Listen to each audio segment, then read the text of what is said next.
নমস্কাৰ মই পাঞ্চৰিকা শইকীয়া আজি আমি আলোচনা কৰাৰ কথা আছিল বৈদ্যুতিন আৰু ছপা মাধ্যমৰ বাবে বাতৰি পৰিৱেশনৰ লেখন কলা সম্পৰ্কে এই সম্পৰ্কে আলোচনা কৰিবলৈ যোৱাৰ আগতে আমি জানিব লাগিব বাতৰিনো কি আমি সকলোৱে বাতৰি পঢ়ো বা বাতৰি নিউজ পেপাৰ বা নিউজ চেনেলত বাতৰি চাওঁ বাতৰি শুনো কিন্তু বাতৰি কি বুলি ক'লে আমাৰ সকলোৰে ক'বলৈ অকমান অসুবিধা হয় আমি সকলোৱে জানো যে বাতৰি এটা মুখ্য উপাদান হৈছে ইয়াৰ অগতানুগতিকতা অৰ্থাৎ যেতিয়া প্ৰতিটো কথা নিয়মিতভাৱে বা গতানুগতিকভাৱে হৈ থাকে তেতিয়া বাতৰিৰ সৃষ্টি নহয় কিন্তু যেতিয়া কোনো এটা কথা বা ঘটনাই এটা অগতানুগতিক ৰূপ লয় তেতিয়া বাতৰিৰ জন্ম হয় অৰ্থাৎ বাতৰি হ'ল এনে এটা বস্তু বা বিষয় যিটোৱে কোনো এখন সমাজৰ সংখ্যাগৰিষ্ঠ লোকক প্ৰত্যক্ষ বা পৰোক্ষভাৱে প্ৰভাৱান্বিত কৰে আৰু লগতে সমাজৰ সৰহ সংখ্যক লোকৰ বাবে বাতৰি সদায় তাৎপৰ্যপূৰ্ণ মূল্যৰ হয়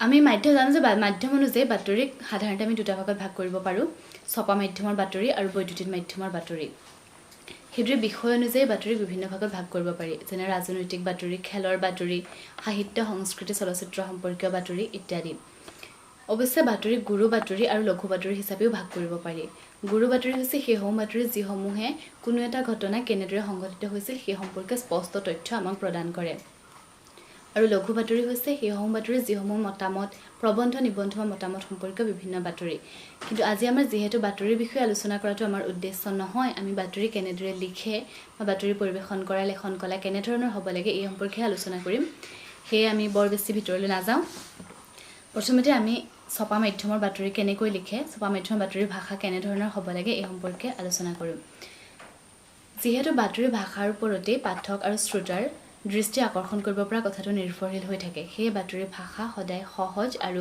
নিমজ হ'ব লাগে ছপা মাধ্যমৰ বাতৰি যিহেতু সম্পূৰ্ণৰূপে লিখিত বাতৰি সেয়ে এনেধৰণৰ বাতৰি লিখিবলৈ যাওঁতে ব্যৱহাৰ কৰা প্ৰত্যেকটো শব্দৰ ওপৰত আমি গুৰুত্ব আৰোপ কৰিব লাগে কিয়নো প্ৰতি শব্দই হৈছে বাতৰিৰ প্ৰাথমিক সঁজুলি আৰু এনে বাতৰি লিখোতে ব্যৱহাৰ কৰা এটা শব্দই পাঠকৰ মনত এখন ছবিৰ বা এটা পাঠকৰ মনত প্ৰভাৱ বিস্তাৰ কৰিবলৈ সক্ষম হয় অপ্ৰয়োজনীয়ভাৱে বা ভুল শব্দ এটা নিৰ্বাচন কৰাৰ লগে লগে পাঠকৰ মনত বিৰূপ প্ৰভাৱ পেলাব পাৰে বা পাঠকৰ মনত বাতৰি এটা সম্পৰ্কে বিভ্ৰান্তিকৰ ৰূপ দিবও পাৰে বাতৰি লিখোতে মন কৰিবলগীয়া আন এটা দিশ হৈছে যে বানান আৰু ব্যাকৰণৰ শুদ্ধতা সম্পূৰ্ণ শুদ্ধ বানান আৰু যথাযথ ব্যাকৰণৰ প্ৰয়োগেহে ভাষাৰ কালিকা অক্ষুণ্ণ ৰাখিব পাৰে সাধাৰণতে ছপা মাধ্যমৰ বাতৰিৰ বাক্যবোৰ সদায় সৰল আৰু সহজে বুজিব পৰা হ'ব লাগে যথাসম্ভৱ চুটি বাক্য ব্যৱহাৰ কৰিব লাগে বাক্যবোৰ পৰাপক্ষত পুনৰাবৃত্তি কৰিব নালাগে অৰ্থাৎ এটা বাতৰি ব্যৱহাৰ কৰা এটা শব্দ বা কোনো এটা বাক্য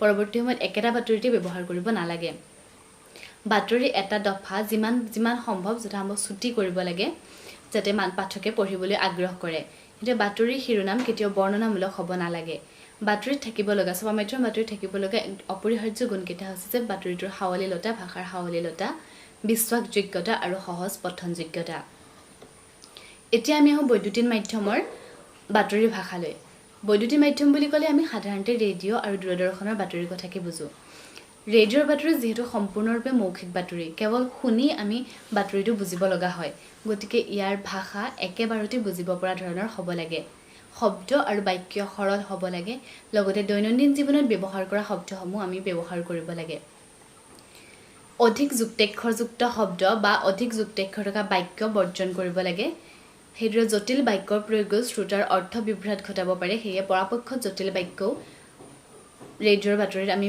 প্ৰয়োগ কৰিব নালাগে তদুপৰি আমি এই ক্ষেত্ৰত উচ্চাৰণৰ স্পষ্টতাৰ ওপৰত গুৰুত্ব দিব লাগে যিহেতু ৰেডিঅ'ৰ বাতৰি সম্পূৰ্ণ আমি কেৱল শুনি বুজিব লগা হয় সেয়ে উচ্চাৰণ স্পষ্ট হ'লে অৰ্থৰ হানি ঘটাৰ সম্ভাৱনা কম থাকে দূৰদৰ্শনৰ বাতৰি মৌখিক হোৱাৰ লগতে আংশিকভাৱে লিখিতও হয় বিশেষকৈ ব্ৰেকিং নিউজৰ বাতৰি আৰু কিছুমান অতি গুৰুত্বপূৰ্ণ বাতৰি মৌখিকভাৱে কোৱাৰ লগে লগে লিখিত ৰূপতো দেখা পোৱা যায় এনে ক্ষেত্ৰত বাতৰিটো বানানৰ শুদ্ধতা আৰু উচ্চাৰণৰ স্পষ্টতা খুবেই প্ৰয়োজনীয় কথা লগতে দূৰদৰ্শনৰ বাতৰি পৰিৱেশকে মন কৰিব লাগে যাতে তেওঁ শুদ্ধ উচ্চাৰণেৰে সৰল ভাষাৰে ক্ৰমানুসাৰে এটা যথাক্ৰম সিদ্ধান্তৰ দিশে গতি কৰিব পাৰে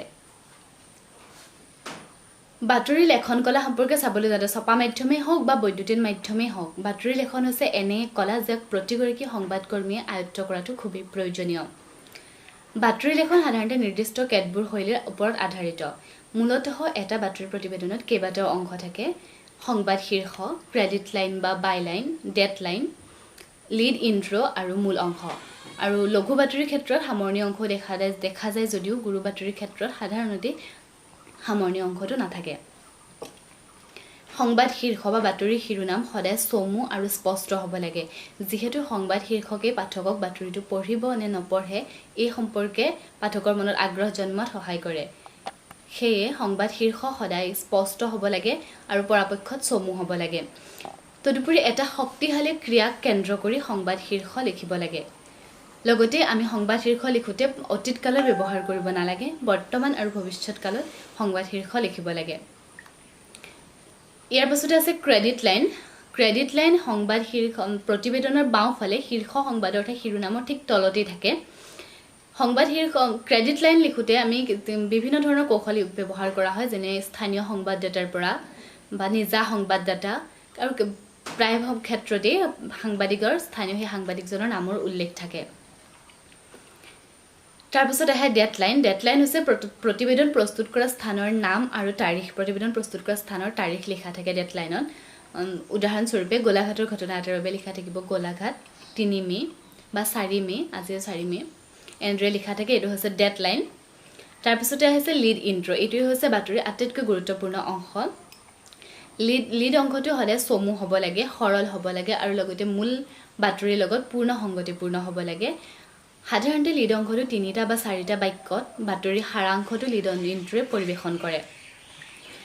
লিড অংশত সাধাৰণতে ঘটনাটো ক'ত, কেতিয়া আৰু কোনে সংঘটিত কৰিলে এই সম্পৰ্কে লিড ইন্ট্ৰয়ে আমাক আভাস দিয়ে।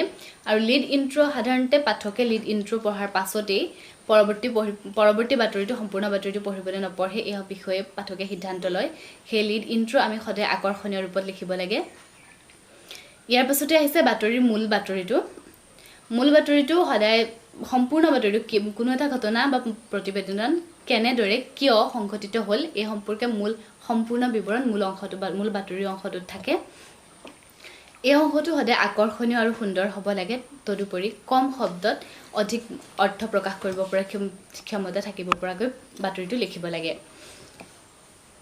সাধাৰণতে বাতৰি এটা লিখি উলিয়াওঁতে বা কোনো ঘটনা এটা বৰ্ণনা কৰোঁতে আমি 5টা W আৰু 1 Hৰ তত্ত্ব মানি চলোঁ। এই 5W হৈছে হু, হুৱেৰ, হোৱাট, হোৱাই আৰু হুৱেন আৰু হাউ, অৰ্থাৎ কোনে, ক'ত, কি, কিয়, কেতিয়া আৰু কেনেকৈ। হাউটো হৈছে 1H, 5W, 1H তত্ত্ব আমি সাধাৰণতে বাতৰি এটা লিখাৰ ক্ষেত্ৰত মানি চলোঁ। এই ক্ষেত্ৰত সংবাদ কাহিনীৰ গুৰুত্বৰ ক্ৰম অনুযায়ী ইনভাৰ্টেড পিৰামিড ষ্টাইল বা ওলোটা শংকু আকৃতিত বাতৰিসমূহ সজোৱা হয়। এই ওলোটা শংকু শৈলীত প্ৰথমতে লিড অংশ থাকে। লিড অংশত আটাইতকৈ গুৰুত্বপূৰ্ণ অংশসমূহ বাতৰিটো প্ৰথমতে কোৱা হয়। তাৰপাছত লাহে লাহে কমি অহা গুৰুত্ব অনুযায়ী বাতৰিটো প্ৰস্তুত কৰা হয়। যিকোনো এটা সংবাদ লিখনৰ সময়ত সংবাদ লিখোঁতাজনে মনোযোগ দিয়া উচিত যাতে লিড ইন্ট্ৰয়ে কাহিনীৰ মূল স্বৰূপলৈ গতি কৰাৰ লগে লগে পৰৱৰ্তী পৰ্যায়ত বাকীবোৰ দিশ সামৰি লোৱা হয়, এই বিষয়ে মনোযোগ দিয়া উচিত। এই সকলোখিনি যদি যথাক্ৰমত কৰিব নোৱাৰে কোনো বাতৰি কাকত বা কোনো দূৰদৰ্শনে কোনো পঢ়ুৱৈ, দৰ্শক বা শ্ৰোতাক আকৰ্ষণ কৰিব নোৱাৰিব আৰু তেতিয়া তেওঁলোকে বাতৰি পঢ়িবলৈ বা সেই বাতৰিখনৰ প্ৰতি বিশেষ আসক্তি অনুভৱ নকৰিব।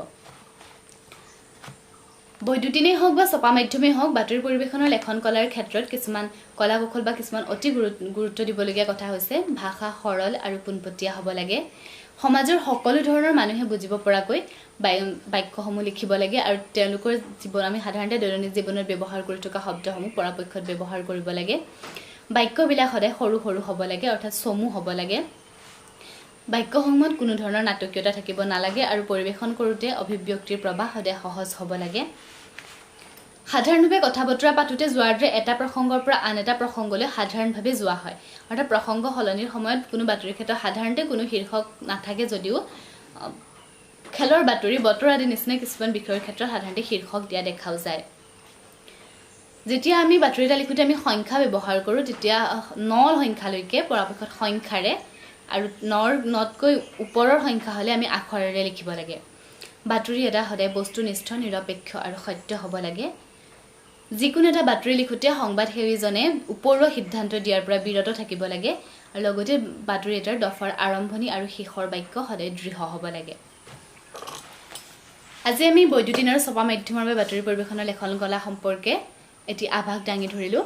এই সম্পৰ্কে যদি কাৰোবাৰ মনত কিবা প্ৰশ্ন আছে তেওঁলোকে মোক কমেণ্ট কৰি জনাব পাৰে। পৰৱৰ্তী সময়ত আমি পৰৱৰ্তী ভিডিঅ'ত বিজ্ঞাপনৰ ভাষা সম্পৰ্কে আলোচনা কৰিম। আজিলৈ ইমানেই, ধন্যবাদ।